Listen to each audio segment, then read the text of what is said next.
ಈ ಬ್ಯಾಡ್ಮಿಂಟನ್ ಅನ್ನುವಂತ ಒಂದು ಬಹಳಷ್ಟು ಪ್ರಖ್ಯಾತವಾದಂತ ಕ್ರೀಡೆಯ ಬಗ್ಗೆ ನಾವು ಇವತ್ತು ತಿಳ್ಕೊಳ್ಳೋಣ. ಈ ಒಂದು ಬ್ಯಾಡ್ಮಿಂಟನ್ ಕ್ರೀಡೆ ಯಾವ ರೀತಿ ಬೆಳವಣಿಗೆ ಪಡಿತು, ಇದು ಯಾರು ಪ್ರಾರಂಭ ಮಾಡಿತ್ತು, ಇದು ನಮ್ಮ ದೇಶಕ್ಕೆ ಹೇಗೆ ಬಂತು ಮತ್ತು ಈ ಬ್ಯಾಡ್ಮಿಂಟನ್ ಆಟದಲ್ಲಿ ಇರ್ತಕ್ಕಂಥ ಪ್ರಖ್ಯಾತ ಭಾರತೀಯ ಆಟಗಾರರು ಯಾರು ಅನ್ನುವುದನ್ನು ಕೂಡ ಇವತ್ತು ತಿಳ್ಕೊಳ್ಳೋದ್ರ ಜೊತೆಗೆ ಈ ಒಂದು ಶೆಟ್ ಬ್ಯಾಡ್ಮಿಂಟನ್ ಆಟದ ಅಂಕಣ ಹೇಗಿರ್ತದೆ, ಅದರ ಒಂದು ಜಾಳಿಗೆ ರಚನೆ ಹೇಗಿರ್ತದೆ ಮತ್ತು ಅದರ ಆಟಕ್ಕೆ ಬಳಸ್ತಕ್ಕಂಥ ಉಪಕರಣಗಳಾಗಿರ್ತಕ್ಕಂಥ ಶಟಲ್ ರ್ಯಾಕೆಟ್ ಆಗಿರ್ಬೋದು, ಶಟಲ್ ಕಾಕ್ ಆಗಿರ್ಬೋದು, ಇವುಗಳು ಹೇಗಿರ್ತವೆ ಅನ್ನೋದನ್ನ ನಾವು ನಿಮಗೆ ಮಾದರಿ ಸಹಿತ ತೋರಿಸಿ ಇವತ್ತು ವಿಷಯವನ್ನು ಈ ಆಟಕ್ಕೆ ಸಂಬಂಧಪಟ್ಟಂತೆ ಪ್ರಯತ್ನ ಮಾಡ್ತೀವಿ. ಸೊ ಮೊದಲನೇದಾಗಿ ನಾವು ಬ್ಯಾಡ್ಮಿಂಟನ್ ಆಟವನ್ನ ಇದರ ಇತಿಹಾಸವನ್ನ ತಿಳ್ಕೊಳ್ಳೋದಕ್ಕಿಂತ ಮೊದಲು ನಾವು ಪ್ರಸ್ತಾವನೆಯನ್ನ ನೋಡೋಣ. ಈ ಆಟದ ಕುರಿತು ಇರ್ತಕ್ಕಂಥ ಮುಖ್ಯವಾದಂತ ಅಂಶಗಳನ್ನ ತಿಳಿದುಕೊಂಡು ಇತಿಹಾಸಕ್ಕೆ ಹೋಗೋಣ. ಸೊ ಹಾಗಾದ್ರೆ ಪ್ರಸ್ತಾವನೆಯನ್ನ ನೋಡೋದಾದ್ರೆ ನಮಗೆ ಬಹಳಷ್ಟು ಪ್ರಾಚೀನ ಕ್ರೀಡೆಯಾಗಿರ್ತಕ್ಕಂಥ ಈ ಬ್ಯಾಡ್ಮಿಂಟನ್ ಬಹಳಷ್ಟು ಹಿಂದಿನ ಕಾಲದಿಂದಲೂ ಕೂಡ ಇದು ಆಡ್ತಾ ಬರ್ತಾ ಇದ್ದಾರೆ. ಈ ಒಂದು ಆಟವನ್ನ ಚಿಕ್ಕ ವಯಸ್ಸಿನಿಂದ ಹಿಡಿದು ವಯೋಮಾನದವರಿಗೂ ಕೂಡ ಸುಲಭವಾಗಿ ಸರಳವಾಗಿ ಆಡಬಹುದಾದಂತಹ ಕ್ರೀಡೆಯಾಗಿದ್ದು, ಕಡಿಮೆ ಸ್ಥಳಾವಕಾಶದಲ್ಲಿ ಕೂಡ ಆಡಬಹುದಾದಂತ ಒಂದು ಬಹಳಷ್ಟು ಮನೋರಂಜನೆಯನ್ನು ಕೊಡ್ತಕ್ಕಂಥ ದೇಹಕ್ಕೆ ದೈಹಿಕ ಸಾಮರ್ಥ್ಯವನ್ನು ಒದಗಿಸಿಕೊಡ್ತಕ್ಕಂಥ ಒಂದು ಪ್ರಾಚೀನ ಕ್ರೀಡೆಗಳಲ್ಲಿ ಬ್ಯಾಡ್ಮಿಂಟನ್ ಕ್ರೀಡೆ ಕೂಡ ಒಂದಾಗಿದೆ. ಈ ಬ್ಯಾಡ್ಮಿಂಟನ್ ಅನ್ನುವಂಥ ಕ್ರೀಡೆಯಲ್ಲಿ ನಮ್ಮ ದೇಶಕ್ಕೆ ಅನೇಕ ಕ್ರೀಡಾಪಟುಗಳು ಅಂದ್ರೆ ಬ್ಯಾಡ್ಮಿಂಟನ್ ಆಟಗಾರರು ನಮ್ಮ ದೇಶಕ್ಕೆ ಹೆಸರನ್ನು ಕೂಡ ತಂದುಕೊಟ್ಟಿರ್ತಕ್ಕಂಥದ್ದನ್ನು ನಾವು ನೋಡಬಹುದು. ಆ ರೀತಿ ನಮ್ಮ ದೇಶಕ್ಕೆ ಎಲ್ಲ ಈಗಾಗಲೇ ನಿಮಗೆ ನಾನು ತಿಳಿಸಿರುವಂತೆ ಪ್ರಕಾಶ್ ಕಶ್ಯಪ್ ಅಂತಕ್ಕಂಥ ಆಟಗಾರ, ಹುಲ್ಲೆಲೆಲ್ಲ ಗೋಪಿಚಂದ್ ಅನ್ನುವಂತ ಆಟಗಾರ, ಆಮೇಲೆ ಮಹಿಳೆಯರ ವಿಭಾಗದಲ್ಲಿ ಅಶ್ವಿನಿ ಪೊನ್ನಪ್ಪ ಅಂತೇಳಿ, ಪಿ.ವಿ. ಸಿಂಧು ಅಂತೇಳಿ, ಸೈನಾ ನೆಹ್ವಾಲ್ ಅಂತೇಳಿ ಈ ತರ ಅನೇಕ ಆಟಗಾರರು ಈ ಒಂದು ಆಟಕ್ಕೆ ನಮ್ಮ ದೇಶದಲ್ಲಿ ಕೀರ್ತಿಯನ್ನ ತಂದುಕೊಟ್ಟಿರ್ತಕ್ಕಂಥ ಆಟಗಾರರು. ಇಂತಹ ಒಂದು ಮನೋರಂಜನೆಯನ್ನ ಅದರ ಜೊತೆಗೆ ದೈಹಿಕ ಸಾಮರ್ಥ್ಯವನ್ನ ಹೆಚ್ಚಿಸ್ತಕ್ಕಂಥ ಕ್ರೀಡೆ ಇದು ಎಲ್ಲಾ ವಯೋಮಾನಗಳು ಆಡಬಹುದು ಅಂತ ಹೇಳಿ ಈಗಾಗಲೇ ನಾನು ತಿಳಿಸಿದ್ದೇನೆ. ಮತ್ತೆ ಕಡಿಮೆ ಸ್ಥಳಾವಕಾಶದಲ್ಲಿ ಕೂಡ ಇದನ್ನ ಆಡಬಹುದು ಅಂತಹ ಒಂದು ಈ ಕ್ರೀಡೆಯ ಒಂದು ಇತಿಹಾಸವನ್ನ ನಾವು ಈಗ ತಿಳ್ಕೊಳ್ಳೋಣ. ಈ ಇತಿಹಾಸದ ಪುಟಗಳನ್ನು ನೋಡಿದಾಗ, ಆಧಾರಗಳ ಸಹಿತ ನೋಡಿದಾಗ ಈ ಒಂದು ಕ್ರೀಡೆ ಎಷ್ಟು ಇಸ್ವಿಯಲ್ಲಿ 1873 ಕ್ರಿಸ್ತಶಕ 1873ರಲ್ಲಿ ಇದು ಇಂಗ್ಲೆಂಡಿನ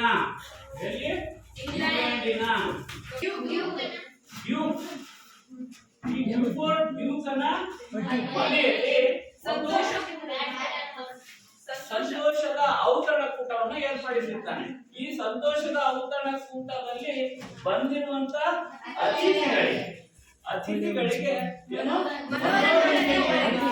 ಒದಗಿಸಿಕೊಡುವ ಸಲುವಾಗಿ ತನ್ನ ಮನೆಯಾಗಿರ್ತಕ್ಕಂಥ ಅದು ಬ್ಯಾಡ್ಮಿಂಟನ್ ಹೌಸ್ ನಲ್ಲಿ ಈ ಆಟವನ್ನ ಎಲ್ಲರಿಗೆ ಪ್ರದರ್ಶನ ಮಾಡೋದ್ರ ಮೂಲಕ, ಆಡಿಸುವುದರ ಮೂಲಕ ಅಲ್ಲಿ ಮನೋರಂಜನೆಯನ್ನ ಉಂಟು ಮಾಡಿ ಅಂದಿನಿಂದ ಅಧಿಕೃತವಾಗಿ 1873ರಲ್ಲಿ ಇದನ್ನ ಆಡಿಸಿದ್ರಿಂದ ಈ ಆಟಕ್ಕೆ ಬ್ಯಾಡ್ಮಿಂಟನ್ ಎಂದು ಕರೆಯುತ್ತಾರೆ.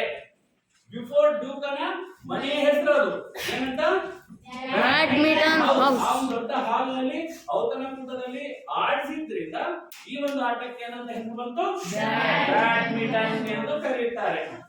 ಈ ಬ್ಯಾಡ್ಮಿಂಟನ್ ಅನ್ನುವಂತ ಆಟಕ್ಕೆ ಇದಕ್ಕೆ ಮೊದಲೇ ಒಂದು ಹೆಸರಿತ್ತು. ಅಂದ್ರೆ ಮೊದಲು ಪ್ರಾಚೀನ ಕಾಲದಿಂದಲೇ ಆಡ್ತಾ ಇದ್ರು ಅಂತ ಹೇಳಿದ್ರಲ್ಲ, ಆದ್ರೆ ಆಧಾರಗಳು ಯಾವುದು ಇರದೇ ಇದ್ರಿಂದ ನಾವು 1873ನೇ ಅಧಿಕೃತವಾಗಿ ಆಧಾರವಾಗಿ ಇಟ್ಕೊಂಡು ಏನ್ ಮಾಡ್ತಾ ಇದ್ವಿ ಗೊತ್ತು. ಹಾಗಾಗಿ ಈ ಒಂದು ಆಟಕ್ಕೆ ಮೊದಲು ಇದ್ದಂತ ಹೆಸರೇನಪ್ಪಾ ಅಂದ್ರೆ ಪೂನಾ ಅಂತ ಹೇಳಿ.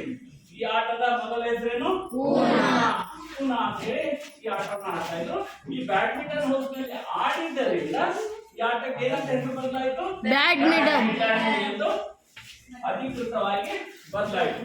ಈ ಒಂದು ಇಂಗ್ಲೆಂಡ್ನಲ್ಲಿ ಪ್ರಾರಂಭವಾಗಿರುವಂತ ಈ ಕ್ರೀಡೆ ತನ್ನದೇ ಆದಂತ ಅಧಿಕೃತವಾದಂತ ಪ್ರಚಾರವನ್ನು ಪಡೆಯುವ ಸಲುವಾಗಿ ಇಂಗ್ಲೆಂಡ್ನಲ್ಲಿ ಇದಕ್ಕಾಗಿಯೇ ಒಂದು ಸಂಘ ಸ್ಥಾಪನೆ ಆಯಿತು. ಆ ಸಂಘ ಯಾವ್ದಪ್ಪ ಅಂದ್ರೆ all England championship badminton championship ಅಂತ. ಅದಕ್ಕಿಂತ ಮುಂಚೆ ಈ ಒಂದು ಸಂಸ್ಥೆ ಯಾವ ಸಂಸ್ಥೆ ಪ್ರಚಾರ ಮಾಡ್ತಿದ್ದನ? England badminton federation. England badminton federation. England badminton federation ಅನ್ನುವಂತ ಸಂಸ್ಥೆ ಇದನ್ನ ಪ್ರಚಾರ ಮಾಡುವಂತ ಜವಾಬ್ದಾರಿ ತನ್ನದೇ ಆದಂತ ಸಂಘವನ್ನು ಕೊಟ್ಟು ಆ ಒಂದು ಸಂಘದಡಿಯಲ್ಲಿ ಅಂದ್ರೆ ಇಂಗ್ಲೆಂಡ್ ಬ್ಯಾಡ್ಮಿಂಟನ್ ಫೆಡರೇಷನ್ ಸಂಘದಡಿಯಲ್ಲಿ ಎಷ್ಟೇ ಇಸ್ವಿಯಲ್ಲಿ 1992ರಲ್ಲಿ ಅದಲ್ಲ ಅದಕ್ಕಿಂತ ಮುಂಚೆ ಇದನ್ನ ಆಲ್ ಇಂಗ್ಲೆಂಡ್ ಬ್ಯಾಡ್ಮಿಂಟನ್ ಚಾಂಪಿಯನ್ಶಿಪ್ ಅನ್ನ ಪ್ರಾರಂಭ ಮಾಡ್ತಾರೆ. ಈ ಒಂದು ಸಂಸ್ಥೆಯಲ್ಲಿ ಆಲ್ ಇಂಗ್ಲೆಂಡ್ ಬ್ಯಾಡ್ಮಿಂಟನ್ ಚಾಂಪಿಯನ್ಶಿಪ್ ಅನ್ನ ಮಾಡ್ತಾರೆ. ಚಾಂಪಿಯನ್ಶಿಪ್ ಅನ್ನ ಮಾಡೋದ್ರ ಮೂಲಕ ಇದು ಮೊದಲ ಚಾಂಪಿಯನ್ಶಿಪ್ ಕೂಟ ಆಗಿರ್ತದೆ. ಇದರಲ್ಲಿ ಹಲವಾರು ದೇಶಗಳು ಭಾಗವಹಿಸಿ ಆಡಲ್ಪಡ್ತವೆ. ತದನಂತರ ಈ ಆಟವನ್ನ ಪ್ರಪಂಚದ ಅತ್ಯಂತ ದೊಡ್ಡ ಕ್ರೀಡಾಕೂಟ ಆಗಿರ್ತಕ್ಕಂಥ ಅದು ಒಲಿಂಪಿಕ್ ಕ್ರೀಡಾಕೂಟದಲ್ಲಿ ಇದನ್ನ ಪರಿಚಯ ಮಾಡಲಾಯಿತು, ಆಡಿಸಲಾಯಿತು. ಯಾವಾಗ ಮಾಡಿಸಲಾಯಿತು? 1992ರಲ್ಲಿ ಬಾರ್ಸಿಲೋನಾ ಅನ್ನುವಂತ ಸ್ಥಳದಲ್ಲಿ ನಡೆದಂತ ಒಲಿಂಪಿಕ್ ನಲ್ಲಿ ಮೊಟ್ಟ ಮೊದಲು ಈ ಬ್ಯಾಡ್ಮಿಂಟನ್ ಆಟವನ್ನ ಒಲಿಂಪಿಕ್ ಕ್ರೀಡೆಯಾಗಿ ಆಡಿಸಲಾಯಿತು. ಈ ರೀತಿ ಇತಿಹಾಸವನ್ನು ಹೊಂದಿರತಕ್ಕಂತ ಈ ಬ್ಯಾಡ್ಮಿಂಟನ್ ಕ್ರೀಡೆ ತನ್ನದೇ ಆದಂತ ಅನೇಕ ವಿಷಯ ವಿಚಾರಗಳನ್ನು ಇಟ್ಕೊಂಡು ಇವತ್ತು ಸಾಕಷ್ಟು ಪ್ರಸಿದ್ಧಿಯನ್ನ ಪಡೆದಿರ್ತಕ್ಕಂಥ, ಸಾಕಷ್ಟು ದೇಹಕ್ಕೆ ವ್ಯಾಯಾಮವನ್ನು ಒದಗಿಸಿಕೊಡ್ತಕ್ಕಂಥ ಕ್ರೀಡೆಯಾಗಿ ಇವತ್ತು ಎಲ್ಲ ಕಡೆ ಆಡಲ್ಪಡ್ತಾ ಇದೆ. ಈಗ ನಾವು ಇತಿಹಾಸವನ್ನ ತಿಳ್ಕೊಂಡಿದ್ವಿ. ಈಗ ಇತಿಹಾಸದ ನಂತರ ನಾವು ಏನ್ ತಿಳ್ಕೊಳ್ತಾ ಇದೀವಿ ಅಂದ್ರೆ ಈ ಒಂದು ಆಟದ ಅಂಕಣದ ಬಗ್ಗೆ ತಿಳ್ಕೊಳ್ತಾ ಇದ್ವಿ. ಇಲ್ಲಿ ಅಂಕಣ ಹೇಗಿರ್ತದೆ, ಬ್ಯಾಡ್ಮಿಂಟನ್ ಆಟದ ಅಂಕಣ ಹೇಗಿರ್ತದೆ ಅನ್ನೋದನ್ನ ನೋಡೋದಾದ್ರೆ ಇಲ್ಲಿ ನಿಮ್ಮ ಮುಂದೆ ಚಿತ್ರ ಇದೆ. ಬಹುಶಃ ಹೆಚ್ಚು ಕಮ್ಮಿ ಎಲ್ಲಾ ಅಂಕಣಗಳು ಆಯತಾಕಾರದಲ್ಲಿ ಇರುವಂತೆಯೇ ಬ್ಯಾಡ್ಮಿಂಟನ್ ಆಟದ ಅಂಕಣ ಕೂಡ ಯಾವ ಆಕಾರದಲ್ಲಿ ಇರ್ತದೆ? ಆಯತಾಕಾರದಲ್ಲಿ ಇರ್ತದೆ. ಆಯತಾಕಾರವಾಗಿರ್ತಕ್ಕಂಥ ಈ ಒಂದು ಅಂಕಣ ಇದರಲ್ಲಿ ಉದ್ದ ಅಗಲಗಳ ಒಂದು ಅಳತೆಯನ್ನ ನೋಡೋದಾದ್ರೆ ಮತ್ತು ಇದರಲ್ಲಿರ್ತಕ್ಕಂಥ ಹಲವು ರೇಖೆಗಳ ಒಂದು ಬಗ್ಗೆ ನಾವು ನೋಡೋದಾದ್ರೆ ಮೊದಲನೇದಾಗಿ ಈ ಒಂದು ಬ್ಯಾಡ್ಮಿಂಟನ್ ಅಂಕಣ ಎಷ್ಟು ಉದ್ದ ಇರ್ತದೆ ಅಂದ್ರೆ 13.40 ಮೀಟರ್ ಉದ್ದ ಇರ್ತದೆ. ಎಷ್ಟಿರ್ತದೆ? 13.40 ಮೀಟರ್ ಉದ್ದ ಇದ್ರೆ ಇದನ್ನ ಅಡಿಗಳಲ್ಲಿ ಹೇಳೋದಾದ್ರೆ 44 ಅಡಿಗಳು ಇರ್ತವೆ. ಎಷ್ಟು ಅಡಿಗಳು ಇರ್ತದೆ? 44 ಅಡಿ. ಮೀಟರ್ನಲ್ಲಿ ಹೇಳೋದಾದ್ರೆ 13.40 ಮೀಟರ್ ಉದ್ದ ಮತ್ತೆ ಅಗಲ ಬಂದ್ಬಿಟ್ಟು 6.10 ಮೀಟರ್. ಅಗಲ ಎಷ್ಟಿದೆ? 6.10 ಮೀಟರ್. ಇಲ್ಲಿಂದ ಇಲ್ಲಿವರೆಗೆ 6.10 ಮೀಟರ್ ಅಗಲ. ಈ ರೀತಿ ಉದ್ದ ಅಗಲಗಳನ್ನು ಒಳಗೊಂಡಿರ್ತಕ್ಕಂಥ ಈ ಒಂದು ಅಂಕಣದ ರಚನೆಯಲ್ಲಿ ಬೇರೆ ಬೇರೆ ರೀತಿಯ ಗೆರೆಗಳನ್ನ ರೇಖೆಗಳನ್ನ ನಾವು ನೋಡ್ತೇವೆ. ಅವುಗಳ ಬಗ್ಗೆ ಈಗ ತಿಳ್ಕೊಳ್ಳೋಣ. ಈ ಒಂದು ಅಂಕಣವನ್ನ ಎರಡು ಭಾಗವಾಗಿ ವಿಂಗಡಿಸಲಾಗ್ತದೆ. ಈ ಮಧ್ಯದಲ್ಲಿ ಏನಿದೆ ಬಿಳಿಯ ಡಾಟ್ ಲೈನ್ ಇದೆಯಲ್ಲ ಅಲ್ಲಿ ಜಾಳಿಗೆಯನ್ನ ಕಟ್ತಾರೆ. ಏನ್ ಕಟ್ಟೋದಕ್ಕೆ ಇರ್ತಕ್ಕಂಥದ್ದು ಜಾಳಿಗೆ ಕಟ್ತಾರೆ. ಆದ್ರೆ ಯಾವುದೇ ರೀತಿಯಾಗಿ ಮಧ್ಯ ರೇಖೆ ಇರುವುದಿಲ್ಲ. ಆದ್ರೆ ಮಧ್ಯಕ್ಕೆ ನಾವು ಗುರುತನ್ನ ಮಾಡಿಕೊಳ್ಳೋ ಸಲುವಾಗಿ ಇಲ್ಲಿ ಕಂಬದ ಹತ್ರ ನಾವೇನ್ ಮಾಡ್ತೀವಿ? ಗುರುತನ್ನ ಮಾಡ್ಕೊಳ್ತೇವೆ. ಈ ಸರಿಯಾಗಿ 44 ಅಡಿ ಏನಿದೆಯಲ್ಲ ಅದನ್ನ ಎರಡು ಭಾಗ ಮಾಡಿದಾಗ ಎಷ್ಟು ಅಡಿ ಅರ್ಧ ಭಾಗ ಆಗ್ತದೆ? 22 ಅಡಿಗಳ ಅರ್ಧ ಭಾಗವನ್ನು ಒಳಗೊಂಡ ಅಂಕಣ ಆಗ್ತದೆ. ಆ 22 ಅಡಿಗಳಿಗೆ ಕಂಬಗಳ ಒಂದು ಚುಕ್ಕೆಯನ್ನ ಇಡಲಾಗ್ತದೆ. ಕಂಬ ಇಡಬೇಕಾಗಿ ಒಂದು ಗುರುತು ಮಾಡಲಾಗ್ತದೆ. ಅಲ್ಲಿ ಕಂಬಗಳನ್ನ ಈ ಎಡೋದ್ರ ಮೂಲಕ ಇಲ್ಲಿ ಆಟಕ್ಕೆ ಒಂದು ರಚನೆ ಮಾಡಲಾಗ್ತದೆ. ಸೊ ಈಗ ಇದರಲ್ಲಿ ನಾವು ಈ ಅಂಕಣದಲ್ಲಿ ನೋಡಿದಾಗ ಈ ಎರಡೂ ಕಡೆಗೆ ಬದಿಯ ಪಟ್ಟಿಗಳಿವೆ. ಏನಿದಾವೆ ಇವು? ಬದಿಯ ಪಟ್ಟಿಗಳಿವೆ. ಇವೇನ ಬದಿಯ ಪಟ್ಟಿಗಳು, ಸೈಡ್ ಬಾಕ್ಸ್ ಲೈನ್ ಅಂತ ಹೇಳಿ ಕರಿತೀವಿ. ಬದಿಯ ಪಟ್ಟಿಗೆಯ ರೇಖೆಗಳು ಅಂತ ಹೇಳಿ ಕರಿತೀವಿ. ಅದೇ ರೀತಿ ಅಂಕಣದ ಎರಡೂ ಕಡೆಗೆ, ಎರಡೂ ಹಿಂದುಗಡೆಗೆ ಒಂದು ಹಿಂಬದಿಯ ಪೆಟ್ಟಿಗೆ ರೇಖೆ ಇದೆ. ಹಿಂಬದಿಯ ಪೆಟ್ಟಿಗೆ ಇದೆ, ಬ್ಯಾಕ್ ಲೈನ್ ಬಾಕ್ಸ್ ಅಂತ ಹೇಳಿ ಕರೀತಾರೆ. ಅದು ಬದಿಯ ಪಟ್ಟಿಗೂ ಮತ್ತು ಹಿಂಬದಿಯ ಪಟ್ಟಿಗೂ ಅಳತೆಯಲ್ಲಿ ವ್ಯತ್ಯಾಸ ಇದೆ. ಆ ಬದಿಯ ಪೆಟ್ಟಿಗೆ ಏನಿದೆಯಲ್ಲ ಅದು 2.6 ಅಡಿ ಇರ್ತದೆ. ಬದಿಯ ಪಟ್ಟಿಗೆ ಎಷ್ಟಿರ್ತದೆ? 2.6 ಅಡಿ ಇದ್ರೆ, ಅದೇ ರೀತಿ ಇಲ್ಲಿ ಈ ಒಂದು ಪೆಟ್ಟಿಗೆ ಏನಿದೆಯಲ್ಲ ಇದು ಹಿಂಬದಿಯ ಪೆಟ್ಟಿಗೆ ಎಷ್ಟೆಲ್ಲ ಇರ್ತದೆ? 2.6 ಅಡಿ.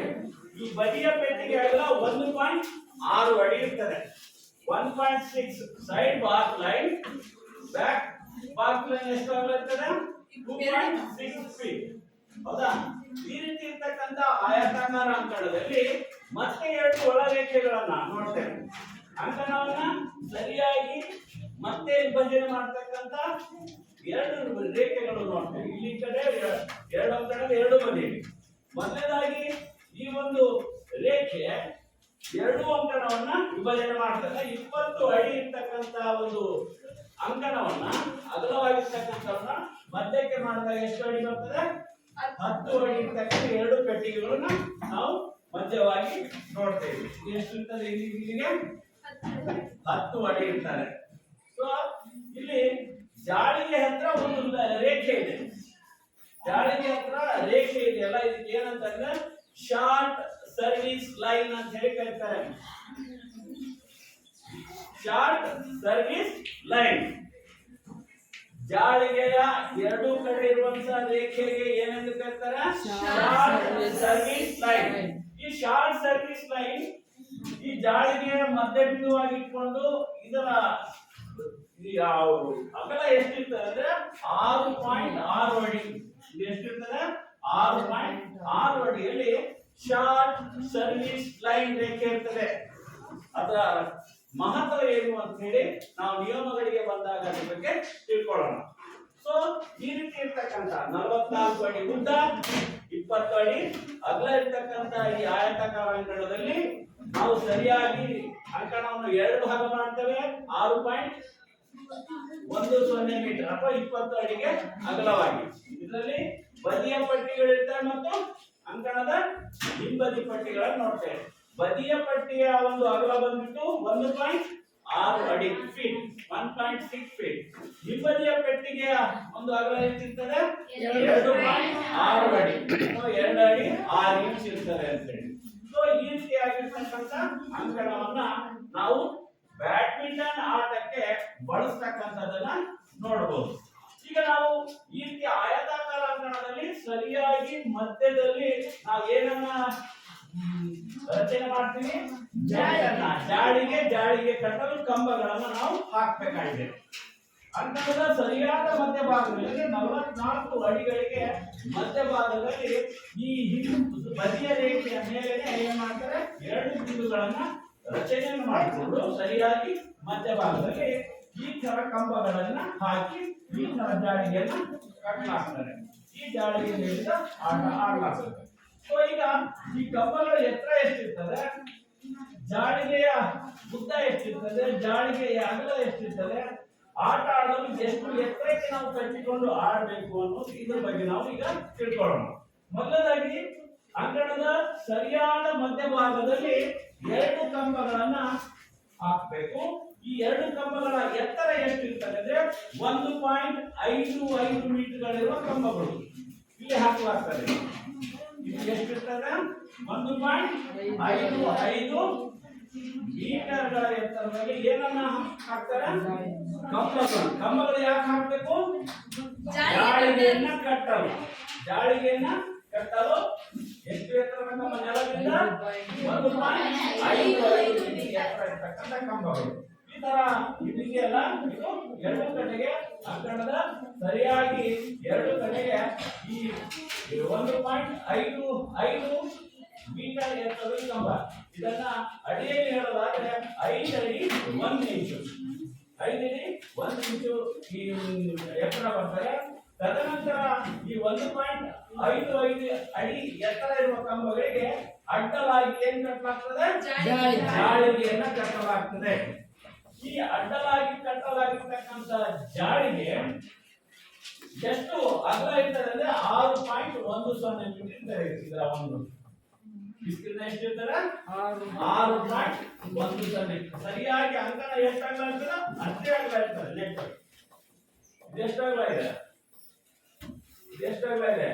6.10 ಅಥವಾ 20 ಅಡಿಗಳು. ಸೊ ಈ ತರ ಇರ್ತಕ್ಕಂಥ 1.55 ಮೀಟರ್ ಎತ್ತರ ಇರ್ತಕ್ಕಂಥ ಕಂಬಗಳನ್ನ ನೆಟ್ಟು ಬದಿಯ ರೇಖೆಯ ಮಧ್ಯ ಬಿಂದುವಿನಲ್ಲಿ ನೆಡಲಾಗಿ, ತದನಂತರ ಇದಕ್ಕೆ ಕಟ್ಟತಕ್ಕಂಥ ಜಾಳಿಗೆಯ ಉದ್ದ ಬಂದ್ಬಿಟ್ಟು ಎಷ್ಟಿರ್ತದೆ? ಜಾಳಿಗೆ ಉದ್ದ 6.10 ಮೀಟರ್. ಈ ತರ ಇರ್ತಕ್ಕಂಥ ಜಾಳಿಗೆ ಇದರ ಅಗಲ ಎಷ್ಟಿರ್ತದೆ? ಜಾಳಿಗೆ ಅಗಲ ಬಂದ್ಬಿಟ್ಟು 0.76 ಮೀಟರ್. ಜಾಳಿಗೆ ಅಗಲ ಎಷ್ಟಿರ್ತದೆ? 0.76 ಮೀಟರ್ ಅಗಲ. 0.76 ಮೀಟರ್ ಅಗಲ. ಉದ್ದ ಬಂದ್ಬಿಟ್ಟು 6.10 ಮೀಟರ್ ಅಥವಾ 20 ಅಡಿಗಳು ಇರ್ತಕ್ಕಂಥದ್ದು. ಈ 0.76 ಮೀಟರ್ ಅಗಲ ಅಥವಾ 2.6 ಅಡಿ ಅಗಲ ಇರ್ತಕ್ಕಂಥ ಈ ನೆಟ್ಟಿನಲ್ಲಿ ಚೌಕಗಳನ್ನ ನೋಡ್ತೇವೆ, ಚೌಕಡಿಗಳನ್ನ ನೋಡ್ತೇವೆ. ಈ ನೆಟ್ಟಿನಲ್ಲಿ ಇರ್ತಕ್ಕಂಥ ಮನೆಗಳಿಗೆ, ಈ ಚೌಕಗಳಿಗೆ ಏನಂತ ಕರೀತಾರೆ? ಮೆಸ್ ಅಂತ ಹೇಳಿ ಕರೀತಾರೆ. Mess, MESS. ಮೆಸ್ ಅಂದ್ರೆ ಚೌಕಡಿಗಳು, ಚೌಕಾಗಳು ಅಂತ ಹೇಳಿ. ಈ ತರ ಚೌಕಗಳು ಇರ್ತಕ್ಕಂಥದ್ದನ್ನ ನಾವು ನೋಡಬಹುದಾಗಿದೆ. ಇಲ್ಲಿ ಬಿಟ್ಟು ನೋಡಿ, ಈ ಚೌಕಗಳ ಅಳತೆ ಎಷ್ಟಿರ್ತದೆ? ಎಷ್ಟು ಅಗಲ ಇರಬೇಕು ಮನೆ ಅಂತೇಳಿ? ಅದಕ್ಕೆ 15 ರಿಂದ 20 ಮಿಲಿಮೀಟರ್. ಚೌಕದ ಅಳತೆ ಎಲ್ಲಾ ಕಡೆಯಿಂದ. ಚೌಕ ಅಂದ್ರೆ ಎಲ್ಲಾ ಕಡೆ, ಹೌದಾ? ಈಗ ಇದು ಚೌಕ ಅಂದ್ರೆ ಇದು ಎಲ್ಲ ಹಿಂಗೆ ಹಿಂಗೆ ಹಿಂಗೆ ಹಿಂಗೆ 15 ಮಿಲಿಮೀಟರ್ ಇರ್ಬೋದು, ಹಿಂಗೆ 15 ಮಿಲಿಮೀಟರ್, ಹಿಂಗೆ 15, ಹಿಂಗೆ 15 ಅಥವಾ 20 ಮಿಲಿಮೀಟರ್. 15 ರಿಂದ 20 ಮಿಲಿಮೀಟರ್ಗಳ ಒಂದು ಚೌಕಗಳನ್ನು ಒಳಗೊಂಡ 6.10 ಮೀಟರ್ ಉದ್ದ ಇರುವ 0.76 ಮೀಟರ್ ಅಗಲ ಇರ್ತಕ್ಕಂಥ ಜಾಳಿಗೆಯನ್ನ ಈ ಆಟಕ್ಕೆ ಕಟ್ಟಲಾಗಿ ಆಡಲಾಗ್ತದೆ. ತದನಂತರ ಎಷ್ಟು ಕಟ್ಟಿದ ಮೇಲೆ ನೆಟ್ ಟೈಟ್ ಆಗಿ ಕಟ್ಟಿದ ಮೇಲೆ ಸೆಂಟಿಗೆ ಎಷ್ಟು ಹೈಟ್ ಬರಬೇಕು? ನೆಟ್ಟು ಕಟ್ಟಿದ ಸಾಮಾನ್ಯ ಸ್ವಲ್ಪ ಬೆಂಡ್ ಆಗ್ತಾರೆ. ಇನ್ ಕಟ್ಟಿದ ಮೇಲೆ ಸಮಾನವಾಗಿ ಕಟ್ಟಿದ ಮೇಲೆ ನೆಟ್ಟಿನ ಎತ್ತರ ಬಂದ್ಬಿಟ್ಟು 5 ಅಡಿ ಸರಿಯಾಗಿರ್ಬೇಕು. ಇಲ್ಲಿಂದ ನೆಲಕ್ಕೆ ಮಧ್ಯ, ನೆಲದಿಂದ ನೆಟ್ಟಿನ ಮೇಲ ತುದಿವರೆಗೆ, ಮೇಲಿನ ತುದಿ ಇದೆಯಲ್ಲ ಅಲ್ಲಿವರೆಗೆ ಎಷ್ಟು ಹೈಟ್ ಇರ್ತದೆ? 5 ಅಡಿ ಅಥವಾ 1.524 ಮೀಟರ್. 1.524 ಮೀಟರ್. ಯಾವ್ದಾದ್ರು ಪ್ರಶ್ನೆ ಕೇಳಬಹುದು, ಅದಕ್ಕೆ ನೆನ್ಪಿಟ್ಕೊಳ್ಳಿ. ನೆಟ್ ಅನ್ನ ಕಟ್ಟಿದ ಮೇಲೆ ಮತ್ತೆ ಅಂಕಣದಿಂದ ನೆಟ್ಟಿನ ಮೇಲ್ತುದಿಗೆ ಎಷ್ಟು ಎತ್ತರದಲ್ಲಿರಬೇಕಂದ್ರೆ 1.524 ಮೀಟರ್ ಅಥವಾ 5 ಅಡಿಗಳು. ಇನ್ನು ಒಂದು ವಿಷಯ ಉಳಿದಿದ್ದಲ್ಲಿ ಹೇಳೋದು, ಅದೇನಪ್ಪ ಅಂದ್ರೆ ಈ ಜಾಳಿಗೆಯಲ್ಲಿ, ಈ ನೆಟ್ಟಿನಲ್ಲಿ ಮೇಲಿನ ಒಂದು ಪಟ್ಟಿ ಇದೆಯಲ್ಲ, ಇದು ಬಿಳಿಯ ಬಣ್ಣದಾಗಿರ್ತದೆ. ಶಟಲ್ ಬ್ಯಾಡ್ಮಿಂಟನ್ ಜಾಳಿಗೆಯ ಮೇಲ್ಪಟ್ಟಿಯು, ನೆಟ್ಟಿನ ಜಾಳಿಗೆಯ ಮೇಲ್ಪಟ್ಟಿ ಏನಿರ್ತದೆ? ಬಿಳಿಯ ಬಣ್ಣದಾಗಿರ್ತದೆ. ಬಿಳಿಯ ಬಣ್ಣದಾಗಿರುವಂತಹ ಈ ಪಟ್ಟಿಯ ಅಗಲ ಎಷ್ಟಿರ್ತದೆ? ಎಷ್ಟು ಅಗಲ ಇರಬೇಕು? ಎಷ್ಟು ಅಗಲ ಇರಬೇಕು ಅಂತ ಪಟ್ಟಿ 7.5 ಸೆಂಟಿಮೀಟರ್ ಅಗಲ ಇರಬೇಕು. ಜಾಳಿಗೆಯಲ್ಲಿನ ಮೇಲಿನ ಪಟ್ಟಿಯು ಎಷ್ಟು ಅಗಲವಾಗಿರ್ತದೆ? 5 ಸೆಂಟಿಮೀಟರ್. ಮೀಟರ್ ಅಲ್ಲ, ಏನು ಸೆಂಟಿಮೀಟರ್ ಅಗಲ ಇರ್ತದೆ. ಈ ತರ ಇರ್ತಕ್ಕಂಥ ಆಯತಾಕಾರ ಅಂಕಣದಲ್ಲಿ ಈ ಅಳತೆಯನ್ನು ಹೊಂದಿರತಕ್ಕಂಥ ಕಂಬಗಳಿಗೆ ನಾವು ಈ ರೀತಿಯಾಗಿ ಜಾಳಿಗೆಯನ್ನ ಕಟ್ಟುವುದರ ಮೂಲಕ ಯಾವ ಆಟವನ್ನು ಆಡಬಹುದು? ಬ್ಯಾಡ್ಮಿಂಟನ್ ಆಟವನ್ನ ಆಡಬಹುದು. ಈಗ ಪ್ರಸ್ತಾವನೆಯನ್ನ ತಿಳ್ಕೊಂಡಿದ್ದೇವೆ, ಇತಿಹಾಸವನ್ನ ತಿಳ್ಕೊಂಡಿದ್ದೇವೆ, ಅಂಕಣದ ಉದ್ದಗಳ ಅಳತೆಗಳನ್ನ ತಿಳ್ಕೊಂಡಿದ್ದೇವೆ. ಈ ಅಂಕಣದಲ್ಲಿ ತೊಡಗಿಸಬಹುದಾದಂತ ಜಾಳಿಗೆಯ ಮಾಹಿತಿಯನ್ನ, ಕಂಬಗಳು ಮತ್ತು ಅದಕ್ಕೆ ಅಳವಡಿಸತಕ್ಕಂತ ಕಂಬ ಮತ್ತು ಜಾಳಿಗೆಯನ್ನು ಕೂಡ ಈಗ ಮಾಹಿತಿಯನ್ನ ತಿಳ್ಕೊಂಡಿದ್ದೀವಿ. ಈಗ ಈ ರೀತಿ ರಚನಾತ್ಮಕವಾಗಿ ಆಗಿರ್ತಕ್ಕಂಥ ಅಂಕಣದಲ್ಲಿ ನಾವು ಆಟವನ್ನ ಆಡಬೇಕಾಗಿದೆ. ಹೌದಾ? ಅದ್ರ ಜೊತೆಗೆ ಇನ್ನೂ ಕೆಲವು ವಿಷಯಗಳನ್ನ ಹೇಳೋಕೆ ಪ್ರಯತ್ನ ಮಾಡ್ತೇನೆ. ಈ ಅಂಕಣದಲ್ಲಿ 4 ಮನೆಗಳಿರ್ತವೆ. ಆಟ ಆಡೋದು ಎರಡು ಬದಿ 2 ಅಂಕಣಗಳಿರ್ತವೆ. 2 ಭಾಗಗಳ 2 ಅಂಕಣಗಳು. ಇದರಲ್ಲಿ ಬಲಗಡೆ ಇರ್ತಕ್ಕಂಥ ಅಂಕಣವನ್ನ ರೈಟ್ ಸರ್ವಿಸ್ ಕೋರ್ಟ್ ಅಂತ ಹೇಳಿ ಕರೀತಾರೆ. ಎಂತ ಕೋರ್ಟ್ ಅಂತಾರೆ? ರೈಟ್ ಸರ್ವಿಸ್ ಕೋರ್ಟ್ ಅಂದ್ರೆ ಬಲಗಡೆಯಿಂದ ಸರ್ವಿಸ್ ಮಾಡೋದು, ಪ್ರಾರಂಭ ಮಾಡುವ ಅಂಕಣ, ಅಥವಾ ಬಲಗಡೆಯ ಭಾಗದ ಅಂಕಣ. ಅದಕ್ಕೆ ಪಕ್ಕದಲ್ಲಿರುವಂತದ್ದು ಲೆಫ್ಟ್ ಸರ್ವಿಸ್ ಕೋರ್ಟ್ ಅಂತ. ಯಾಕೆ ರೈಟ್ ಲೆಫ್ಟ್ ಅಂತ ಹೇಳಿದಾಗ ನಿಯಮಗಳು ಬಂದಾಗ ನಾನು ಹೇಳ್ತೀನಿ. ಅದರೊಟ್ಟಿಗೆ ಅದರ ವಿರುದ್ಧ ದಿಕ್ಕಿನಲ್ಲಿ ಅಲ್ಲಿ ಕೂಡ 2 ಭಾಗ ಮಾಡಿರ್ತಕ್ಕಂಥ ವಿಭಜನಾ ಅಂಕಣ ಇರ್ತದೆ. ಅದರಲ್ಲಿ ಬಲಭಾಗದ ಅಂಕಣ ಸೇವಾ ಅಂಕಣ, ಎಡಭಾಗದ ಸೇವೆಯ ಅಂಕಣ ಅಂತೇಳಿ 2 ಭಾಗಗಳು. Right service code, left service code. ಇದು 2 ಬಗೆಯಲ್ಲಿ ವಿರುದ್ಧ ದಿಕ್ಕಿನಲ್ಲಿ ಇರ್ತವೆ. ಇಲ್ಲಿ ರೈಟ್ ಸರ್ವಿಸ್ ಈ ಕಡೆ ಇರ್ತದೆ, ಲೆಫ್ಟ್ ಸರ್ವಿಸ್ ಕೋಡ್ ಇಲ್ಲಿ ಇದಿರ್ತದೆ. ಇದಕ್ಕೆ ಡಯಾಗ್ನಲ್ ಸಿಸ್ಟಮ್ ಅಂತ ಹೇಳಿ ಕರೀತಾರೆ. ಅಂಕಣದ ವಿರುದ್ಧ ದಿಕ್ಕಿನಲ್ಲಿ ವಿರುದ್ಧ ಅಂಕಣಗಳ ಹೆಸರುಗಳನ್ನು ಒಳಗೊಂಡಿರ್ತಕ್ಕಂಥ ಕ್ರೀಡೆ ಇದಾಗಿರುವುದರಿಂದ ಈ ಒಂದು ವಿರುದ್ಧ ದಿಕ್ಕಿನಲ್ಲಿ ವಿರುದ್ಧ ಅಂಕಣವನ್ನು ಹೊಂದಿರುವಂತಹ ರೀತಿ ಏನಂತಾರೆ? Diagonal system. ಇದಕ್ಕೆ ಕನ್ನಡದಲ್ಲಿ ಕರ್ಣೀಯ ಭಾಗ ಅಂತ ಹೇಳಿ ಕರಿತೇವೆ. ಕರ್ಣಗಳನ್ನು ಹೇಳ್ತೀವಲ್ಲ, ಅದು ಯಾಕೆ ಅಂದ್ರೆ ಇಲ್ಲಿ ಸರ್ವಿಸ್ ಅನ್ನ ಬಲಗಡೆಯಿಂದ ಮಾಡಿ ಬಲಗಡೆಗೆ ಮಾಡಬೇಕು. ಸರ್ವಿಸ್ ಯಾವ ಕಡೆಯಿಂದ ಪ್ರಾರಂಭ ಮಾಡಿದ್ರೆ ಬಲಗಡೆಯಿಂದ ಪ್ರಾರಂಭ ಮಾಡಿದ್ರೆ ಬ್ಲಾಕ್ ಯಾವ ಕಡೆಗೆ ಹೋಗು? ಬಲಗಡೆಗೆ ಹೋಗ್ಬೇಕು. ಎಡಗಡೆಯಿಂದ ಮಾಡಿದ್ರೆ ಎಡಗಡೆ. ಹಿಂಗೆ ಉಲ್ಟಾ ಮಾಡಿ, ಹಿಂಗೆ ಮಾಡೋದಿಲ್ಲ. ಅದಕ್ಕೆ ಡಯಾಗ್ನಲ್ ಸಿಸ್ಟಮ್ ಸರ್ವಿಸ್. ವಿರುದ್ಧ ದಿಕ್ಕಿನ ಬಲಗಡೆ ಅಂಕಣಕ್ಕೆ ಮಾಡಬೇಕು, ಎಡಗಡೆಯಿಂದ ಮಾಡಿದ್ರೆ ವಿರುದ್ಧ ದಿಕ್ಕಿನ ಎಡಗಡೆ ಅಂಕಣಕ್ಕೆ ಮಾಡುವಂತ ರೀತಿಯ ಡಯಾಗ್ನಲ್ ಸಿಸ್ಟಮ್ ಸರ್ವಿಸ್ ಇದರಲ್ಲಿ ಆಟದಲ್ಲಿ ಬರ್ತಕ್ಕಂಥ ವಿಷಯ. ಇಷ್ಟೆಲ್ಲಾ ವಿಚಾರಗಳ ಜೊತೆಗೆ ಈ ರೀತಿ ಅಂಕಣ ಮತ್ತು ಅಂಕಣದಲ್ಲಿ ಅಳವಡಿಸ್ತಕ್ಕಂಥ ಜಾಳಿಗೆ ಮತ್ತು ಕಂಬಗಳೊಂದಿಗೆ ನಾವು ಏನ್ ಮಾಡಬೇಕು? ಆಟವನ್ನ ಆಡಬೇಕು. ಈಗ ನಾವು ಈ ಶಟಲ್ ಬ್ಯಾಡ್ಮಿಂಟನ್, ಇದಕ್ಕೆ ಏನಂತ ಕರೀತಾರೆ?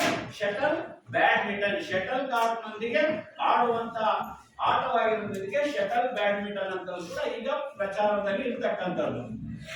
ಈಗ ನಮಗೆ ಅಂಕಣ ರಚನೆ ಆಗಿದೆ, ಕಂಬಗಳ ರಚನೆ ಆಗಿದೆ, ಜಾಳಿಗೆಯನ್ನು ಕಟ್ಟಲಾಗಿದೆ. ಇದರಲ್ಲಿ ಆಡಬೇಕು ಅಂದ್ರೆ ಆಡೋದಕ್ಕೆ ಸಾಮಗ್ರಿಗಳು ಬೇಕಂದ್ರೆ ಸುಮ್ಮನೆ ಆಡಕ್ಕಾಗಲ್ಲ. ಏನ್ ಬೇಕು? ಸಾಮಗ್ರಿಗಳು ಬೇಕು. ಈಗ ನಾನು ಈ ಆಟಕ್ಕೆ ಬೇಕಾಗ್ತಕ್ಕಂಥ ಸಾಮಗ್ರಿಗಳ ಬಗ್ಗೆ ನಿಮಗೆ ತೋರಿಸ್ಕೊಡ್ತೀನಿ.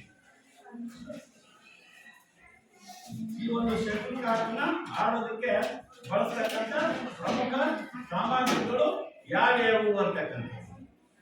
ಸೊ ಇದರಲ್ಲಿ ಮೊದಲನೇದಾಗಿ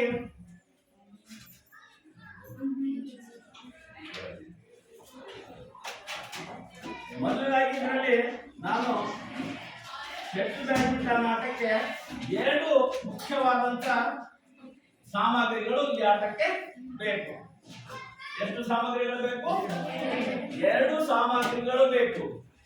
ಆ ಸಾಮಗ್ರಿಗಳು ಯಾವ್ಯಾವ, ಅದಕ್ಕೆ ಏನಂತ ಹೆಸರಿದೆ ಅಂದ್ರೆ, ನನ್ನ ಬಲದಲ್ಲಿ ಇದೆಲ್ಲ ಇದು ಆಟ ಆಡೋದಕ್ಕೆ ಬೇಕಾಗುವಂತ ಮುಖ್ಯವಾದಂತ ವಸ್ತು.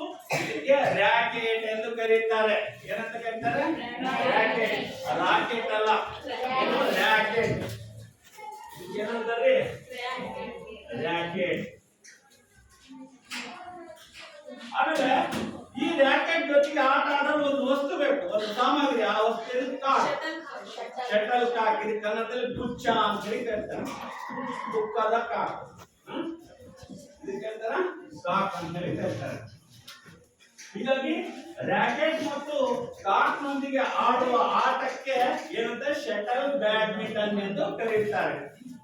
ಈಗ ನಾವು ಈ ರ್ಯಾಕೆಟ್ ನ ರಚನೆಯ ಬಗ್ಗೆ, ತದನಂತರ ಈ ಕಾರ್ಕ್ ನ ಒಂದು ರಚನೆಯ ವಿಶೇಷತೆಯನ್ನು ನಾವು ತಿಳ್ಕೊಳ್ಳೋಣ. ಹಾಗಾದ್ರೆ ಇದಕ್ಕೆ ಬೇಕಾಗಿರುವಂತಹ ಮುಖ್ಯವಾದಂತಹ ಸಾಮಗ್ರಿ ಯಾವ್ದ್ರಿ? ಯಾವುದು?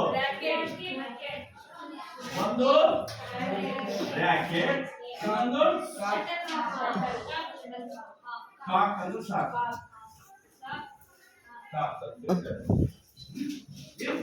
ಎರಡು ಸಾಮಗ್ರಿಗಳನ್ನ ನಾವು ಇಲ್ಲಿ ನೋಡ್ತೇವೆ.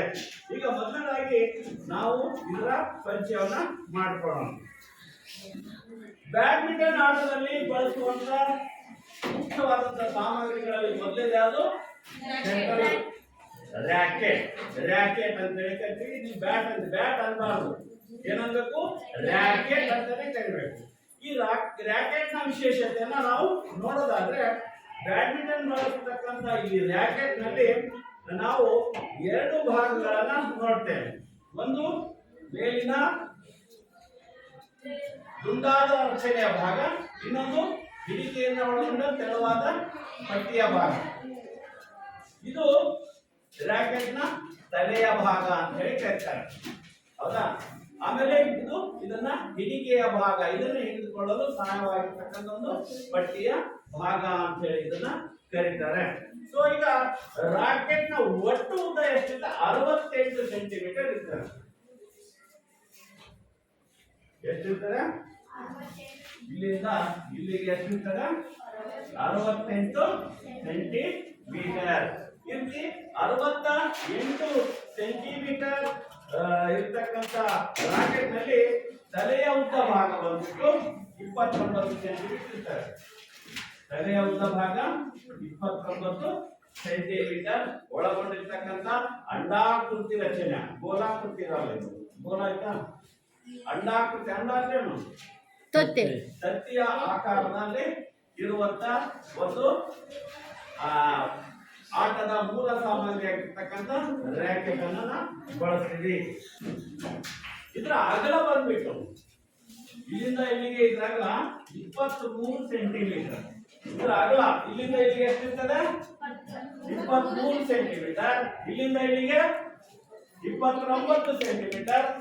ರಾಕೆಟ್ ನ ಉದ್ದ ಇಲ್ಲಿಂದ ಇಲ್ಲಿಗೆ 68 ಸೆಂಟಿಮೀಟರ್ ಉದ್ದ, 29 ಸೆಂಟಿಮೀಟರ್ ತಲೆಯ ಭಾಗ ಉದ್ದ, ಮತ್ತೆ ಅಗಲ 23 ಸೆಂಟಿಮೀಟರ್ ಅಗಲ ಇರ್ತಕ್ಕಂಥ ಈ ತರ 23, ಈ ತರ 29, ಇದು 68 ಸೆಂಟಿಮೀಟರ್. ಈ ತರ ಇರ್ತಕ್ಕಂಥ ರ್ಯಾಕೆಟ್ ಅನ್ನ ಇದರಲ್ಲಿ ಆಡೋದಕ್ಕೆ ಬಳಸ್ತಾರೆ. ನಡುವೆ ಇದರಲ್ಲಿ ತಂತಿಯನ್ನ ಬಳಸಲಾಗ್ತದೆ, ಪ್ಲಾಸ್ಟಿಕ್ ತಂತಿಯನ್ನ, ಅಂತ ಇದಕ್ಕೆ ಗಟ್ ಅಂತ ಹೇಳಿ ಕರೀತಾರೆ. ಏನಂತಾರೆ? ವೈರ್ ಅಂತೀವಲ್ಲ, ಅದಕ್ಕೆ ಗಟ್ ಅಂತ ಹೇಳಿ ಕರಿತೀವಿ. ಇಂತಹ ಒಂದು ವಸ್ತುವನ್ನ ಇದಕ್ಕೆ ಬಳಸ್ತಾರೆ. ಸೊ ಈಗ ರ್ಯಾಕೆಟ್ ನ ತೂಕ ಎಷ್ಟಿರ್ತದೆ? ಇದರ ತೂಕ ಬಂದ್ಬಿಟ್ಟು 83 ಗ್ರಾಮ್ನಿಂದ ಹಿಡಿದು 100 ಗ್ರಾಮ್. ಇದು ಅಷ್ಟು ಹಗುರವಾಗಿರ್ತದೆ. 83 ಗ್ರಾಮ್ ನಿಂದ ಕೊನೆಗೆ ಎಷ್ಟು? 83 ಹೆಚ್ಚಿಗೆ ಎಷ್ಟಿರ್ಬೋದು? 100 ಗ್ರಾಮ್. ಅಷ್ಟು ಹಗುರವಾಗಿರ್ತಕ್ಕಂಥ ಈ ರ್ಯಾಕೆಟ್ ಅನ್ನ ಏನು ಆಡಲು ಬಳಸ್ತಾರೆ? ಬ್ಯಾಡ್ಮಿಂಟನ್ ಆಟವನ್ನ ಆಡಲು ಬಳಸ್ತಾರೆ. ಈಗ ಇದರ ವಿಶೇಷತೆಯನ್ನು ನಾವು ತಿಳ್ಕೊಂಡು, ಇದರಲ್ಲಿ ತಲೆಯ ಭಾಗ ಇರ್ತದೆ, ಹಿಡಿಕೆಯ ಭಾಗ ಇರ್ತದೆ, ಮತ್ತು ಇದನ್ನ ನಾವು ಆಧಾರ ಭಾಗ ಅಂತ ಹೇಳಿ ಕರಿತೀವಿ, ಹೌದಲ್ಲ? ಈ ತರ ರಚನೆ ಇರ್ತಕ್ಕಂಥ ಒಂದು ವಸ್ತುವನ್ನ ಆಟದ ಸಾಮಗ್ರಿಯಾಗಿ ಈ ಆಟಕ್ಕೆ ಬಳಸಲಾಗ್ತದೆ. ತದನಂತರ ಇದರ ವಿಶೇಷತೆ ಮತ್ತೆ ಹೇಳ್ತೀವಿ. ಸೊ ಈಗ ಈ ರ್ಯಾಕೆಟ್ ಅನ್ನ ಏನಿದು? ರ್ಯಾಕೆಟ್ ಅನ್ನು ಯಾವ ವಸ್ತುವಿಂದ ಮಾಡಲಾಗ್ತದೆ? ಯಾವ ವಸ್ತುವಿಂದ ಮಾಡಲಾಗ್ತದೆ? ಇದರಲ್ಲಿ ಇದನ್ನ ಸ್ಟೀಲ್, ಅಲ್ಯೂಮಿನಿಯಂ ಮತ್ತು ಸೆರಾಮಿಕ್ ಬೋರನ್. ಇದನ್ನ ಸ್ಟೀಲ್ ಇಂದ, ಸೆರಾಮಿಕ್ ಮತ್ತೆ ಅಲ್ಯೂಮಿನಿಯಂ ಬೋರಾನ್ ಈ ರೀತಿಯ ಧಾತು ವಸ್ತುಗಳಿಂದ ಮಾಡಲಾಗ್ತದೆ. ಶಟಲ್ ರ್ಯಾಕೆಟ್ ಅನ್ನು ಯಾವ ವಸ್ತುಗಳಿಂದ ಮಾಡಲಾಗ್ತದೆ? ಸ್ಟೀಲ್, ಅಲ್ಯೂಮಿನಿಯಂ, ಸೆರಾಮಿಕ್ ಮತ್ತು ಬೋರಾನ್ ಅನ್ನುವಂತ ಎಲ್ಲ ಧಾತುಗಳನ್ನು ಸೇರಿಸಿ ಇದನ್ನ ಮಾಡಲಾಗ್ತದೆ. ಇವೆಲ್ಲವೂ ಧಾತು ವಸ್ತುಗಳು, ಲೋಹ ಅಥವಾ ಫೈಬರ್, ಪ್ಲಾಸ್ಟಿಕ್ ಅಂತ ಹೇಳಿ ಅವೆಲ್ಲವುಗಳ ಸಂಗಮದಿಂದ ಈ ರಾಕೆಟ್ ಅನ್ನ ಯಾವ ವಸ್ತುಗಳಿದಾವೆ? ಸ್ಟೀಲ್ ಇದೆ, ಆಮೇಲೆ ಸೆರಾಮಿಕ್ ಇದೆ, ಆಮೇಲೆ ಅಲ್ಯೂಮಿನಿಯಂ ಇದೆ, ಆಮೇಲೆ ಬೋರಾನ್ ಅಂತಕ್ಕಂಥ ಧಾತು ವಸ್ತುಗಳನ್ನ ಸಂಶ್ಲೇಷಿಸಿ ಸೇರಿಸಿ ಈ ಒಂದು ರಾಕೆಟ್ ಅನ್ನು ಏನ್ ಮಾಡಲಾಗ್ತದೆ? ತಯಾರಿಸಲಾಗ್ತದೆ. ಸೊ ಈ ತರ ಇರುವಂತಹ ಒಂದು ವಸ್ತುವನ್ನ ಈ ಒಂದು ಆಟಕ್ಕೆ ಏನ್ ಮಾಡಲಾಗ್ತದೆ? ಬಳಸಲಾಗ್ತದೆ. ಸೊ ಈಗ ಮತ್ತೊಂದು ಮುಖ್ಯವಾದಂತ ಸಾಮಗ್ರಿ ಅಂದ್ರೆ ಶಟಲ್ ಅಂತ ಹೇಳಿ. ಕಾಕ್ ಅನ್ನೋದಕ್ಕೆ ಏನಂತಾರೆ? ಶಟಲ್ ಅಂತ ಹೇಳಿದ್ರೆ ಸಾಕು. ಒಟ್ಟಾರೆ ಇದಕ್ಕೆ ಶಟಲ್ ಕಾಕ್ ಅಂತ ಹೇಳಿ ಕರೀತಾರೆ. ಶಟಲ್ ಅಂತ ಹೇಳಿ ಕಾಕ್ ಅಂತಾರೆ, ಶಟಲ್ ಆಕ್ಚುಲಿ ಏನಂತಾರೆ? ಶಟಲ್ ಅಂತ ಹೇಳಿ ಕರೀತಾರೆ. ಈಗ ಸಾಮಾನ್ಯವಾಗಿ ನಾವು ಈ ತರ ಆಡ್ತಕ್ಕಂಥ ವಸ್ತು ನೋಡಿದ್ವಿ. ಪ್ಲಾಸ್ಟಿಕ್ ನಿಂದ ತಯಾರಾದಂತ ಶಟಲ್ ಇಂದ ಆಡ್ಲಾಗ್ತದೆ. ನಿಜವಾಗಿಯೂ ಅಂತಾರಾಷ್ಟ್ರೀಯ ಮಟ್ಟದಲ್ಲಿ ಆಡ್ತಕ್ಕಂಥ ಆಟಕ್ಕೆ ಏನ್ ಬಳಸಲಾಗ್ತದೆ? ಈ ಶಟಲ್ ಅನ್ನ ಬಳಸಲಾಗ್ತದೆ. ಅದು ಪುಕ್ಕವನ್ನ ಹೊಂದಿರ್ತಕ್ಕಂಥ ಕುಚ್ಚವನ್ನ ಒಳಗೊಂಡಿರ್ತಕ್ಕಂಥದ್ದನ್ನೇ ಬಳಸಲಾಗ್ತದೆ. ಇದು ಬಹಳಷ್ಟು ಹಗುರವಾಗಿರ್ತದೆ, ಗಾಳಿಯಲ್ಲಿ ಸುಲಭವಾಗಿ ಸೇರ್ತದೆ ಅಂತ ಹೇಳಿ. ಈ ಒಂದು ಕಾಕ್ನ ವಿಶೇಷತೆಯನ್ನು ನೋಡೋದಾದ್ರೆ ಸಾಮಾನ್ಯವಾಗಿ ಈಗ ನಾನು ಏನ್ ತೋರಿಸಿದ್ನಲ್ಲ, ಈ ಕಾಕನ್ನ ಸಿಂಥೆಟಿಕ್ ವಸ್ತುವಿನಿಂದ ತಯಾರಿಸಲಾಗ್ತದೆ. ಸಾಮಾನ್ಯವಾಗಿ ಕಾಕನ್ನು ಯಾವ್ದನ್ನು ತಯಾರಿಸಲಾಗ್ತದೆ? ಸಿಂಥೆಟಿಕ್ ಅನ್ನುವಂತ ಒಂದು ಪ್ಲಾಸ್ಟಿಕ್ ನ ಮೂಲ ಪದಾರ್ಥ ಆ ಒಂದು ವಸ್ತುವಿನಿಂದ ಮಾಡಲಾಗ್ತದೆ. ಆದರೆ ಅಧಿಕೃತವಾಗಿ ಆಡತಕ್ಕಂಥ ಅಂತಾರಾಷ್ಟ್ರೀಯ ಪಂದ್ಯಗಳನ್ನ, ರಾಜ್ಯ ರಾಷ್ಟ್ರ ಮಟ್ಟದ ಪಂದ್ಯಗಳನ್ನ ಈ ರೀತಿಯ ವಸ್ತುವನ್ನ ಬಳಸಿ ಆಡಲಾಗ್ತದೆ. ಸೊ ಈಗ ಈ ಏನು ಶಟಲ್ ಇದೆಯಲ್ಲ, ಅಥವಾ ಇದು ಶಟಲ್ ಕಾಕ್ ಅಂತ ಹೇಳಿಲ್ಲ, ಇದರಲ್ಲಿ ಪುಕ್ಕಗಳನ್ನ ಸೇರಿಸಿ ಕಾಕ್ ಅಂತ, ಇದು ಕಾಕ್, ಇದಕ್ಕೆ ಪುಕ್ಕ, ಶಟಲ್ ಕಾಕ್. ಇದು ಕಾಕ್ ಅನ್ನುವಂತ ಭಾಗಕ್ಕೆ ಇದನ್ನು ಚುಚ್ಚಿರ್ತಾರೆ. ಏನನ್ನ? ಗರಿಗಳು, ಪುಕ್ಕಗಳು, ಪುಚ್ಚಗಳು. ಸಾಮಾನ್ಯವಾಗಿ ಪಾರಿವಾಳದ ಪುಚ್ಚಗಳನ್ನು ಇದಕ್ಕೆ ಬಳಸಲಾಗುತ್ತೆ. ಹೌದಾ? ಅಂದ್ರೆ ಈ ಪುಕ್ಕಗಳ ಒಂದು ರಚನೆ ಕೂಡ ಇದೆ. ಎಷ್ಟು ಪುಕ್ಕಗಳಿರಬೇಕು ಆಡೋದಕ್ಕೆ? ಇದಕ್ಕೆ ಎಷ್ಟು ಗರಿಗಳಿರ್ತವೆ ಅಂದ್ರೆ 16 ಗರಿಗಳಿರ್ತವೆ. ಇದು ಎಣಿಸಿದ್ರೆ ಎಷ್ಟಿರ್ಬೇಕು? 16 ಇರ್ತವೆ. ಹಾಗಾಗಿ ಈ ಪುಕ್ಕಗಳ ಸಂಖ್ಯೆ ಎಷ್ಟು? 16 ಗರಿಗಳನ್ನು ಒಳಗೊಂಡಿರ್ತಕ್ಕಂಥ ಕಾಕನ್ನ ಶಟಲ್ ಬ್ಯಾಡ್ಮಿಂಟನ್ ಆಟಕ್ಕೆ ಏನ್ ಮಾಡಲಾಗ್ತದೆ?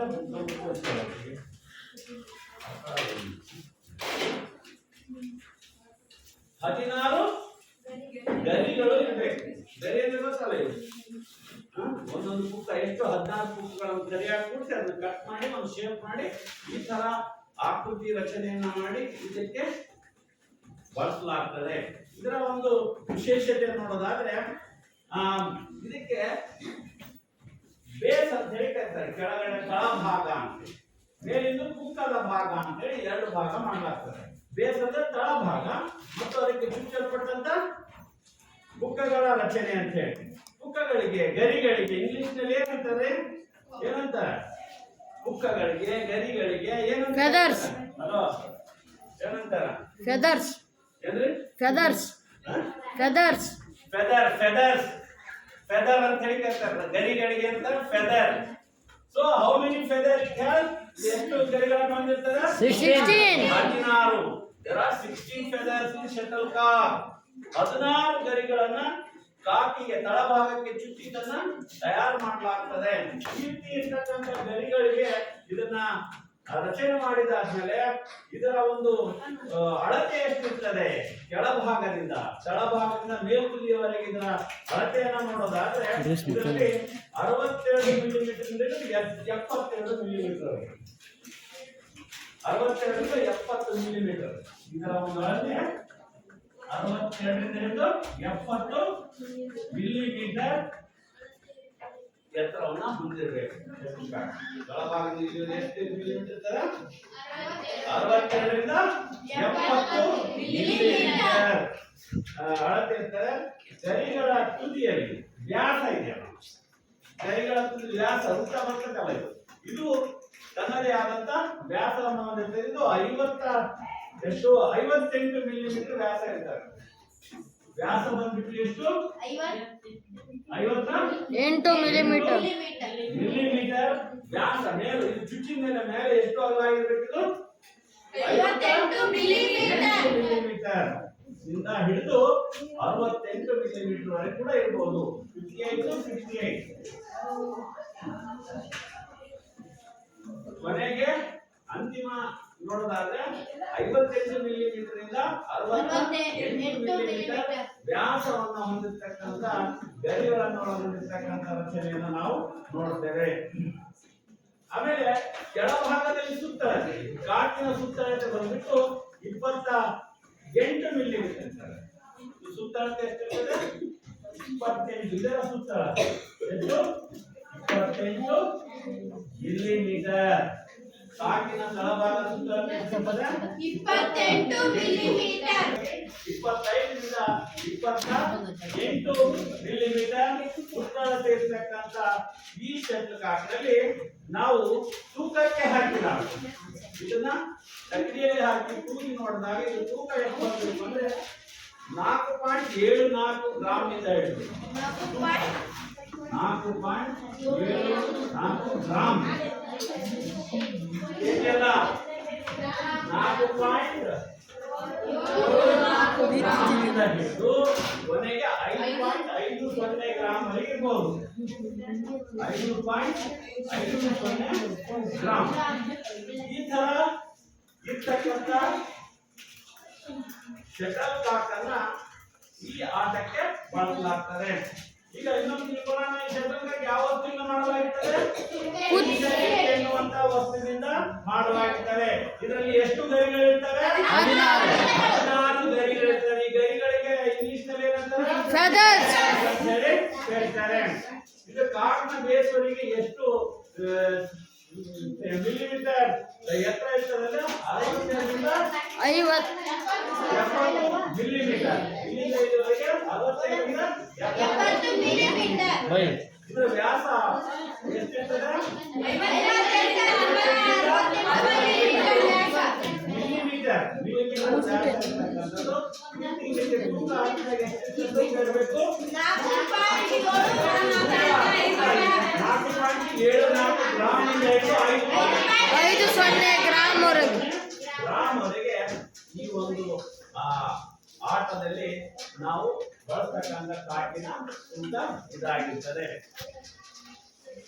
ಈಗ ನಾನು ಇದ್ರ ಬಗ್ಗೆ ಗಾಳಿಯ ಉದ್ದ, ಅಗಲ, ಎತ್ತರ ಮತ್ತು ಅಂಕಣದಲ್ಲಿ ಈ ರ್ಯಾಕೆಟ್ ಮತ್ತು ಇದೆಲ್ಲವನ್ನ ನಾನು ಹೇಳಿದ್ದೀನಿ. ಕಂಬಗಳ ಎತ್ತರವನ್ನು ಹೇಳಿದ್ದೀನಿ. ಕಂಬಗಳಿಗೆ ಎಷ್ಟು ಅಗಲ ಇರ್ತದೆ, ಗಾಳಿಗೆ ಮೇಲ್ಪಟ್ಟು ಇರ್ತದೆ, ಅಗಲ ಎಲ್ಲ ಹೇಳಿದ್ದೀನಿ. ಇನ್ನ ನಾಳೆ ಈ ಆಟದ ಸಾಮಾನ್ಯ ನಿಯಮಗಳು ಏನು ಅನ್ನೋದನ್ನ ನಾವು ಚರ್ಚೆ ಮಾಡೋಣ. ನಾಳೆ ಮತ್ತೆ ಇದನ್ನ ಪುನರಾವರ್ತನೆ ಮಾಡಿ ಇದೆಲ್ಲ ಪ್ರಶ್ನೆಯನ್ನ ಕೇಳ್ತೀನಿ. ಹೌದಾ? ಅಂಕಣದ ಅಳತೆಯಿಂದ ಹಿಡಿದು ಅಂಕಣಕ್ಕೆ ಬಳಸ್ತಕ್ಕಂಥ ಸಾಮಗ್ರಿ ಮತ್ತು ಅದ್ರ ಜೊತೆಗೆ ಈ ಒಂದು ಆಟದ ಇತಿಹಾಸವನ್ನ ಒಳಗೊಂಡ ಎಲ್ಲಾ ಪ್ರಶ್ನೆಗಳನ್ನ ನಾಳೆ ನಿಮಗೆ ಮತ್ತೆ ಕೇಳೋದ್ರ ಮೂಲಕ ಈ ಆಟದಲ್ಲಿ ಬರ್ತಕ್ಕಂಥ ನಿಯಮಗಳು ಯಾವ್ಯಾವು. ಈಗ ಒಂದು ಹೇಳೋದನ್ನ ಮಾಡ್ತಿದ್ದೆ, ಅದನ್ನ ಹೇಳಿ ಮುಗಿಸ್ತೀನಿ. ಈ ಆಟವನ್ನ, ಯಾವ ಆಟ ಇದು? ಬ್ಯಾಡ್ಮಿಂಟನ್. ಅನ್ನುವಂತ ಆಟವನ್ನ 3 ರೀತಿಯಲ್ಲಿ ಆಡಲಾಗುತ್ತದೆ. ಎಷ್ಟು ರೀತಿಯಲ್ಲಿ ಆಡಲಾಗುತ್ತದೆ? 3 ರೀತಿಯಲ್ಲಿ ಆಡಲಾಗುತ್ತದೆ.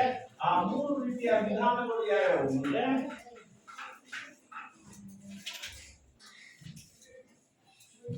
ಮೂರು ರೀತಿಯಲ್ಲಿ ಆಡಲಾಗ್ತದೆ. ಒಂದು